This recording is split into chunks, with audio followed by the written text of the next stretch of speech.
আসসালামু আলাইকুম।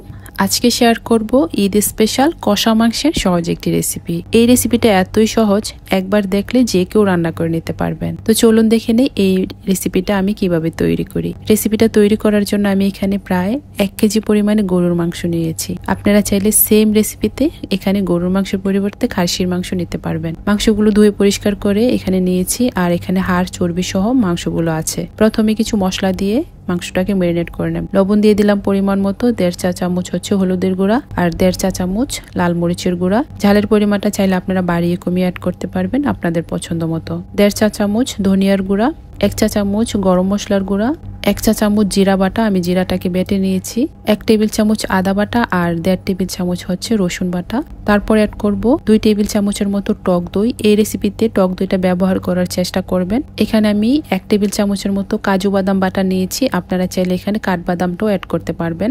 সবশেষে অ্যাড করব সরিষার তেল 2 টেবিল চামচ। এই রেসিপিতে সরিষার তেলটা অ্যাড করার চেষ্টা করবেন, কারণ সরিষার তেল থেকে খুব সুন্দর একটা ফ্লেভার আসে। এই তো সবগুলো মশলা আর সবগুলো উপকরণ দেওয়া হয়ে গেছে। এখন হচ্ছে হাত দিয়ে ভালোভাবে মাংসগুলোকে মাখিয়ে নেব। একটু সময় নিয়ে মাংসগুলোকে মাখালে মাংসের ভিতরে খুব ভালোভাবে মশলাটা প্রবেশ করতে পারে। এই তো মাংসগুলো মাখানো হয়ে গেছে। এখন হচ্ছে এই মাংসের বাটিটাকে একটি রেপিং পেপার দিয়ে রেপিং করে রেস্টে রেখে দেব প্রায় 2 থেকে 3 ঘন্টার মতো। হাতে সময় থাকলে আরো বেশি সময় রেস্টে রাখতে পারেন। এই তো ফিরে আসলাম প্রায় 3 ঘন্টা পর। এখন হচ্ছে বাটির মুখ থেকে রেপিং পেপারটা খুলে নেব। তারপর হচ্ছে বাটিটাকে একপাশে রেখে দেব। চুলা অন করে চুলায় একটি প্যান বসিয়ে দেব রান্না করার জন্য। এখন হচ্ছে দিয়ে দেব 1/2 কাপ রান্নার রেগুলার তেল। তেলটা হালকা গরম হয়ে গেছে। এখন আমি এখানে কিছু গোটা মশলা অ্যাড করব, তেজপাতা, দারুচিনি, গোলমরিচ, কালো এলাচ, সবুজ এলাচ আর হচ্ছে লবঙ্গ।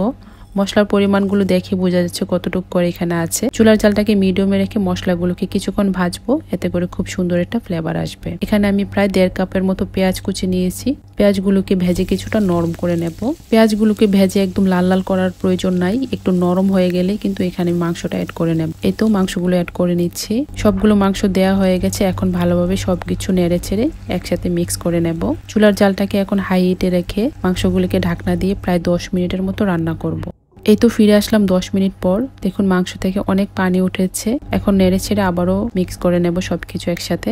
এখন চুলার জালটাকে মিডিয়ামে রেখে আবারও রান্না করতে হবে মাংসটাকে। ঢাকনা দিয়ে আমি আবারও মাংসটাকে রান্না করব প্রায় 20 থেকে 25 মিনিটের মতো।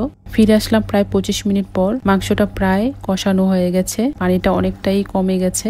আমি কিন্তু মাঝে মধ্যে মাংসটাকে নেড়ে দিয়েছি। মাংসটা যেহেতু ঘন, তাই মাঝে মধ্যে নাড়াচাড়া করতে হবে, নয়তো বা পাতিলের নিচে লেগে যেতে পারে। মাংসটা প্রায় 80% সিদ্ধ হয়ে গেছে। আমি এখানে সামান্য পরিমাণে গরম পানি অ্যাড করব। এখানে প্রায় 1 কাপের মতো গরম পানি আছে। চেষ্টা করবেন মাংস রান্নার শেষে গরম পানি অ্যাড করার জন্য। এই পানিতে মাংসটা পুরোপুরি সিদ্ধ হয়ে যাবে। আরো 10 মিনিট রান্না করব মাংসটাকে। এই তো ফিরে আসলাম 10 মিনিট পর। এখন কিছু আস্ত কাঁচামরিচ অ্যাড করব।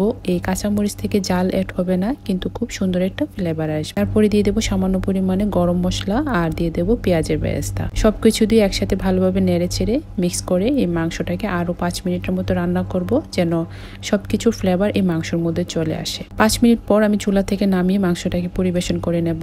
আপনারা চাইলে আসছে ঈদে এই কষা মাংসটা রান্না করতে পারেন আর শেয়ার করতে পারেন পরিবারের সবার সাথে। আশা করি সবাই অনেক পছন্দ করবে। আর এই মাংস রান্নাটা পোলাও, সাদা ভাত, খিচুড়ি, রুটি, পরোটার সাথে খুব ভালো লাগে।